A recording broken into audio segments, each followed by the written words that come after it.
बापरे! प्रेक्षकांनो, आज कल्पनाताईंना पाहून तर धडकीच भरली सगळ्यांना. आज खूप भारी दाखवलंय प्रेक्षकांनो. थोडासाही व्हिडिओ स्किप करू नका. अर्जुन सायलीला म्हणत असतो, की तुम्हाला आश्रमातल्या सगळ्या वस्तू खडानखडा माहिती असेल ना? सायली म्हणते, हो तर मी झोपेत सुद्धा सांगू शकते, की आश्रमात कुठली गोष्ट कुठे ठेवलेली आहे.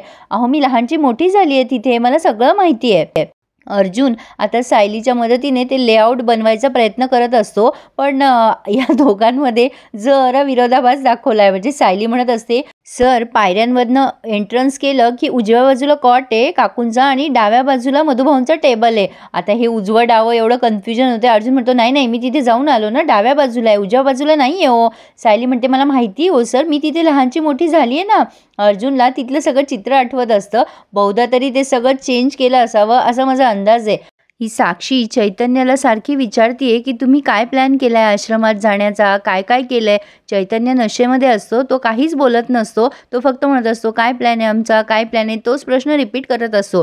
इकडे सायली म्हणत असते, सर तुमचं ना उजवं डावं खूप कन्फ्युजन होत आहे, तुम्ही आधी दिशा ठरवा बरं. मला माहिती आहे मी तिथे लहानची मोठी झाली आहे तर. आता अर्जुन म्हणतो, तुम्हाला ना काहीच कळत नाहीये, मी तिथे जाऊन आलो आहे ना, मी बघितलंय तिथे तसं नव्हतं सायली. या दोघांचा डाव्या उजव्यावरून वाद सुरू असतो. सायली म्हणते, सर तुम्हाला उजवं डावच कळत नाही, तुम्ही जरा शांत राहा, मी सांगते ते ऐका बरं. आता अर्जुन वैतागून जातो आणि म्हणतो, थांबा जरा, मी चैतन्याला फोन करतो आणि ते लेआउटच मागून घेतो. आता तो चैतन्याला फोन लावतो आणि डिरेक्टली चैतन्य फोन उचलतोय. साक्षीला आता भीती वाटायला लागते. चैतन्याला विचारतोय अर्जुन, तू कुठे आहेस चैतन्य, काय करतोयस तू, झोपेत आहेस का. हा असा नशेमध्ये बोलत असतो ना. अर्जुनला वाटतं की तो झोपेतच आहे. आता चैतन्य म्हणतो, अरे मी हिच्याकडे ना, हिच्याकडे. आता तो पुढे सांगणार की साक्षीकडे. तेवढ्यात ही साक्षी त्याच्या हातातून फोन हिसकावते आणि कट करते. आणि फोन कट झाल्यावर अर्जुनला नवलच वाटते, की हा असं काय करतोय, फोन का कट करतोय हा माझा. आता ही सायली म्हणते, सर अहो एवढ्या रात्रीचे ते झोपेतच असणार ना. तुमच्यासारखीच माणसं, थोडीच माणसं अशी असतात की जे कामं करतात आणि नॉर्मल माणसं झोपतात. हो सर, तुम्ही पण झोपा आता शांत आणि मला पण झोपू द्या. आता अर्जुन म्हणत असतो, अहो पण तो असा फोन कट करणार नाही, असं का करतोय चैतन्य, असं वियर्ड का वागतोय. सायली म्हणते, सर तुम्हाला वेड वाटते, पण नॉर्मल माणसं अशीच वागतात, झोपा बरं सर, सकाळी बघा ना ते लेआउटचं. आता सकाळी ना प्रेक्षकांनो, हे दृश्य मला जरा वियर्ड वाटतंय, म्हणजे हा शॉटच जरा विचित्र वाटलाय. बहुधा चैतन्याने काहीतरी कन्फ्युज केलंय, म्हणजे ते त्यांनी दाखवलं नाहीये, पण मी तुम्हाला माझ्या अंदाजाने सांगतेय की तो हँगआउट करत होता म्हणे रात्री आणि अर्जुनच्या पूर्ण फॅमिलीने त्याची क्लासेस घेतली आहे. प्रतापराव म्हणत असतात, काय रे तू असा वागलास चैतन्य, तुला अर्जुन सारखाच जीव लावतो ना आम्ही. चैतन्य सगळ्यांना सॉरी सॉरी म्हणत असतो. आता कल्पनाताई म्हणतात, सॉरी म्हटल्यावर तुझ्या चुका माफ करू का आम्ही, सकाळपासून तुला फोन लावतोय अर्जुन आणि तू काय रे फोन बंद करून झोपून गेलास. अरे काय रे चैतन्य, एवढ्या तास तुझ्याशी संपर्क नाही झाला ना तर आमचा जीव वरती खालती होतो रे. अस्मिता म्हणते, तो म्हणतोय ना हँगओव्हर मध्ये होता तो, समजून घ्या की त्याचं वयच आहे ना हँगओव्हर करायचं. प्रतापराव म्हणतात, अस्मिता चुकीच्या गोष्टी करायला काही वय नसतं बरं का. कल्पनाताई म्हणतात, हे बघ चैतन्य, आता पूर्णाजी मंदिरात गेलाय म्हणून वाचलायस तू, आणि हे बघ तू वाईट संगतीत राहणारा मुलगा नाहीयेस, हे माहिती आहे रे आम्हाला, असं गायब नको होत जाऊस रे. अरे बाळा, तुझी आई आहे की नाही मी, मला किती काळजी वाटते तुझी बाळा, आधीच तू इथे खूप कमी येतो आमच्याकडे. आणि काय रे हल्ली कशात एवढा बिझी असतोस तू. आता अर्जुन म्हणतो, हा मलाच ब्लेम करेल की मी याच्यावरती जास्ती कामाचा लोड टाकतोय. चैतन्य म्हणतो, नाही रे मला पण गिल्टी वाटतंय. अश्विन म्हणतो, चल मग माफी माग, उठा बशा काढ. चैतन्य उठा बशा काढायला लागतो तेव्हा सायली म्हणते, काय हो भाऊजी, चैतन्य भाऊजींना त्रास नका देऊ अश्विन भाऊजी. आता प्रतापराव म्हणतात, हे बघ चैतन्य, झालं ते झालं, आता लक्षात ठेव, आम्हाला मेसेज तरी करत राहायचा दिवसभर. आमचा तिसरा मुलगा काय करतो काय नाही आम्हाला कळायला नको का. आता ही सायली म्हणते, चैतन्य भाऊजी, जेव्हापासून मी या घरात आली आहे ना तेव्हापासून एक गोष्ट मी बघितली आहे की तुम्ही या कुटुंबाचा भाग आहात. हे घरी आले ना ऑफिसमधनं की सगळे तुमची चौकशी करतात, त्यापेक्षा तुम्ही रोज येत जा ना घरी सगळ्यांना भेटायला, काही हवं असेल तर बोलत जा. चैतन्याला खरंच खूप वाईट वाटतंय, रादर त्याच्या डोळ्यातनं पाणी आलंय आता आणि तो सगळ्यांना सॉरी म्हणतोय. चैतन्य म्हणतो, खरंच मी माफी मागतो, तुम्ही जी शिक्षा देणार ना ती मी मान्य करेल. आता कल्पनाताई म्हणतात, तुला तर शिक्षा होणारच आहे रे, तुझी शिक्षा ही आहे की तू आज जन्माष्टमीच्या दिवशी इथेच थांबायचंस दिवसभर. आणि नेहमीपेक्षा दुपटीने गोडधोड खायचंय. कल्पनाताईची शिक्षा गोड असते हां. आता चैतन्याला रडू आलंय. आता अर्जुन म्हणतोय ते तर तो खाणारच आहे ग आई, पण अरे बाबा ज्या कामासाठी तुला फोन करतोय मी ते काम करूया का? ते आश्रमातलं लेआउट देशील मला? तो तुझ्याकडेच राहिलाय. चैतन्य मनात विचार करतो, अरे बापरे मेलो, आता मी तर ती फाईल साक्षीच्याच घरी विसरलोय, ह्याला कसं सांगू मी? आता अर्जुन म्हणत असतो चल आपण स्टडीमध्ये बसून ते काम करूया. चैतन्य म्हणतो अरे सॉरी रे अर्जुन, मी ती फाईल गडबडीत विसरलो रे घरी. अर्जुन म्हणतो वा रे वा, हँगआउटमध्ये लेआउट विसरलास का? जा आता घेऊन ये. आता कल्पनाताई म्हणतात नाही अर्जुन, काय चाललंय तुझं? सणाच्या दिवशी अजिबात काम एके काम करायचं नाही हा. आता प्रतापराव पण म्हणतात काय चाललं रे तुझं, सुट्टी दे त्याला आज. अरे मी पण थांबलोय ना जन्माष्टमीसाठी घरी. आणि कल्पना चैतन्याला जरा खाऊ पिऊ घाल बघ कसा वाढलाय. आता अश्विन म्हणतो अरे नंतर करा रे तुमचं लेआउट का काय ते. आणि फायनली अर्जुनराव ॲग्री झालेत, चला सुट्टी तर सुट्टी. आता सायली म्हणते चला आज सण मात्र दणक्यात साजरा करूयात. पण हे काय प्रेक्षकांनो, मध्ये मध्ये हा चमत्कार का दाखवतायत? खूपच उत्सुकता ताणून धरली आहे यांनी. सुमन फुलावाल्याकडे कृष्णकमळाची मागणी करत असते पण त्यांच्याकडे नसतं. आता सुमन त्याला खूप ऐकवते, काय हो जन्माष्टमीच्या दिवशी कृष्णकमळ सुद्धा ठेवलं नाहीत तुम्ही, पारिजातक सुद्धा नाहीये तुमच्याकडे, मला ही सगळी फुलं हवी आहेत, टवटवीत फुलं द्या, मी म्हणूनच इथे रात्री आली आहे ना मार्केटमध्ये. अहो आमच्या पूजेमध्ये कमी नको पडायला, आज अष्टमीचा उपास पण आहे. सुमन त्या फुलावाल्याशी डिटेल बोलून मागे वळते जाण्यासाठी. आणि हे काय, तिला चक्क प्रतिमा वहिनी समोर दिसल्यात. आता ही घरी घेऊन येईल का हो त्यांना? आणा रे आणा, लवकर आणा त्या प्रतिमा आत्याला, बिचाऱ्यांचे हाल हाल होत आहे. पण आता इकडे या अर्जुनकडे मात्र जन्माष्टमीची चांगलीच तयारी रंगली आहे. अस्मिता म्हणत असते अजून काढलं ना ग मम्मा लोणी, मला हवंय, दे ना वाटीमध्ये. आता लगेच अश्विन म्हणतो ए ते डेकोरेशन कर.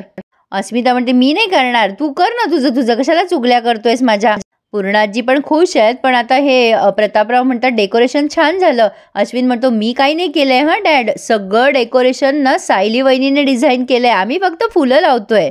आता सायलीचं कौतुक ऐकून या सगळ्यांचीच तोंड उतरली आहेत प्रेक्षकांनो. कारण अश्विन म्हणतोय all credit goes to Sayali वहिनी. आणि अर्जुन सुद्धा कौतुक करतो, माझी बायको हुशारच आहे, ती नेहमी कामातच असते, बाकीच्या लोकांसारखी रिकामी फिरत नाही, ती कामातच असते ती. आता अस्मिता त्याला म्हणते मार मार, मला टोमणे मार, मी माहेर वाशिण आहे बरं का, मी काम करणार नाहीये. आता कुठल्याही सासूला मोठेपणा वाटणारच ना सुनेबद्दल कौतुक ऐकल्यावर. तसं कल्पनाताई अगदी नॉर्मल बोलत असतात, हो ग बाई हो, तू आहेस माहेर वाशिण पण सासूर वाशिण आहे हं सगळी कामं करायला. आज माझ्या सायलीने अगदी सकाळपासून सगळी तयारी केली आहे, कृष्णाच्या वस्त्रापासून ते अगदी नैवेद्याप्रमाणे अगदी मनापासून केलंय माझ्या सायलीने. आता ह्या पूर्णाजी रंगाचा भंग करायला परफेक्ट आहेत. त्या लगेच म्हणतात अगं ह्याला न मनापासून करणं नाही म्हणत, मनाचं करणं म्हणतात. आपल्या घरी काय काय पद्धत आहे माहिती आहे ना तुला, गोपाळ काल्याला आपण दहीहंडी करतो, हिने मात्र आजच करून ठेवलाय. दरवर्षी आपण देवघरात जन्म साजरा करतो, हिने आज हॉलमध्येच केलाय. आता ही अस्मिता राहिलं सायलं तेल ओतत असते पूर्णाजीच्या बोलण्याच्या मध्ये मध्ये. आणि लगेच म्हणते त्या पाळण्याला बघ नुसती मोरपिसं लावून ठेवली आहेत. लगेच पूर्णाजी म्हणतात हो ना, आपला पाळणा नेहमी फुलाने सजवलेला असतो, हिने नेहमी काय मोरपिसं लावून ठेवली आहेत. पूर्णाजींना एवढं बेसिक माहीत नाही का की श्रीकृष्णाला मोरपिसं आवडतात. आता पुन्हा पूर्णाजी म्हणतात हिने कोणाला विचारून हे सगळं केलंय, पूर्णाजीला फक्त त्यांचा मोठेपणा झालेला चालतो. सॉरी प्रेक्षकांनो, मी जरा जास्ती बोलते पण माझी रिव्ह्यू द्यायची पद्धतच अशी आहे. आता अर्जुन मध्ये बोलतो आणि म्हणतो अगं पूर्णाजी मीच म्हटलं सायलीला की आपण हॉलमध्ये करूयात हे सगळं, आणि तसंही गोपाळकाला उद्या होणारच आहे ना, आज केलं तर काय बिघडलं. पूर्णाजी म्हणतात प्रत्येक कुटुंबाची एक सण साजरी करायची पद्धत असते, बाहेरचे लोक येऊन अशी बदलू शकत नाही ही पद्धत. हा टोमणा अर्जुनला चांगलाच लागलाय. तो म्हणतोय हे बघ पूर्णाजी, बाहेरचं कोणी आलेलं नाहीये, आपल्या घरातल्याच नवीन मेंबरने नवीन ॲडिशन केलंय, त्यात काय बिघडलं एवढं. तसं बघितलं गेलं तर पूर्णाजीचं पण बरोबर आहे. पण कालाय तस्मेन महा म्हणतात ना प्रेक्षकांनो, काळाप्रमाणे खरं तर बदलायला हवं मोठ्या माणसांनी. पण सायलीच शेवटी माघार घेते आणि म्हणते जाऊ द्या ना हो, कशाला वाद घालताय, माझंच चुकलं, मी पूर्णाजीला विचारायला हवं होतं. कल्पनाताई म्हणतात की अगं पण तू मला विचारलं होतंस ना सायली. आता हे प्रतापराव पण उगाचच हे अस्मितासारखं मध्ये मध्ये बोलत असतात. ते म्हणतात काय ग कल्पना, कशाला नियम बदलायचे हे सगळे. कल्पना ते म्हणतात तुम्ही का वाद वाढवतायत. अस्मिता लगेच हवा देते या प्रकरणाला आणि म्हणते ह्या मुलीमुळेच मूड ऑफ होतो प्रत्येक सणाला, हिने पूर्णाजीचे तर नियमच धाब्यावर बसवलेत सगळे. अश्विन म्हणतो हे तसं काही नाही आहे का अस्मिता, काही पण नको बोलू अस्मिता ताई. आता पूर्णाजी म्हणतात ही मुलगी नेहमी नियम धाब्यावर बसवते आणि तुम्हाला हिच्या चुका कधी दिसतच नाही. आता ही अस्मिता किती हिंमत आहे बघा ना तिची. ती श्रीकृष्णाच्या जवळ रांगोळी काढलेली असते आणि ही चक्क तिच्या पायाने ती रांगोळी विस्कटून टाकते. वाईट प्रवृत्ती असली की देवाधर्माचं सुद्धा काही भान राहत नाही. अवघड आहे प्रेक्षकांनो. आता लगेच म्हणते बघा ही रांगोळी कशी विस्कटून टाकली आहे हिने. आता कल्पनाताईंना ना हे सगळं असह्य होतंय ऐकणं. म्हणजे आपल्याला होतं तर त्यांना किती होत असेल. अस्मिता म्हणत असते सायलीचं कशातच लक्ष नाहीये. लगेच पूर्णाजी पण म्हणतात बघा फुलं पण कशी पडून ठेवली आहे इथे. जणू काही पूर्णाजी एक एक गोष्ट शोधताय की सायलीला किती किती वाईट म्हणू मी. आता लगेच ही मध्ये येते विमल आणि म्हणते माझ्यामुळेच फुलं तशी पडले मी उचलते. अस्मिताचं बोलणं एवढं इरिटेटिंग वाटतं ना प्रेक्षकांनो काय सांगू. आणि त्यात पूर्णाजीची भर. पूर्णाजी लगेच म्हणतात सुनेला इतकं लाडावून ठेवलंय ना कल्पनाने की तिच्या चुकाच दिसत नाही कल्पनाला. तिच्या सगळ्या चुका तुम्ही पोटात घाला. करू द्या तिला आणखीन नवीन नवीन चुका करू द्या. पूर्णाजीचा आवाज प्रचंड वाढलेला आहे. त्यामुळे आता कल्पनाताई खूप चिडतात. त्या म्हणतात हो करते माझी सून चुका. कल्पनाताई आता खूप चिडतात आणि म्हणतात सायली तू इतक्या चुका करतेस ना की तुझ्यात दोषच दोष आहे. तुझ्यामध्ये एकही गुण नाहीये आणि खरंच मी ना तुझ्या दोषांना खतपाणी सतत घालत असते. कल्पनाताईंचा हा अवतार बघून सगळेच चकित झालेत प्रेक्षकांनो. कल्पनाताई इतक्या जोरात ओरडतात उठ ग सायली बसलीस काय. अगं तुला मी उठ म्हटले ना उठ म्हणलं ना उठ. आता पूर्णाजी तिच्याकडे बघतच राहतात कल्पनाकडे. आता या कल्पनाताई म्हणतात काय ग सायली. कल्पनाताई सायलीवरतीच राग काढताय सगळा. त्या म्हणतात काय ग तू इतक्या चुका का करतेस. तुला कळत नाही का पूर्णाईला तुझ्या हातचं काही चालत नाही ते. तू कशाला ग पुढे पुढे धावतेस सगळी कामं करायला. एका कोपऱ्यात गपचूप उभं राहत जा ना. अगं तुझ्या हातून चुकाच होणार नाही ना मग. अर्जुन मध्ये बोलायला जातो पण कल्पनाताई त्याच्यावरही ओरडतात अर्जुन गप्पा बस. तुझ्या बायकोला ना मीच डोक्यावर चढून ठेवलंय. आता मलाच तिला धडा शिकवावा लागणार आहे. काय ग सायली प्रत्येक सणाला तुझ्यामुळे घरामध्ये वाद होत असतात तरी तुला गप्प बसवलं जात नाही का ग. आता आज तर मी हे होऊच देणार नाहीये. तू जन्माष्टमीच्या दिवशी इथे थांबायचं नाहीये सायली. पूर्णाजीला काही गोड बोलून समजत नाहीये. त्यामुळे कल्पनाताईंनी त्यांचे हे शस्त्र बाहेर काढलेले आहे प्रेक्षकांनो.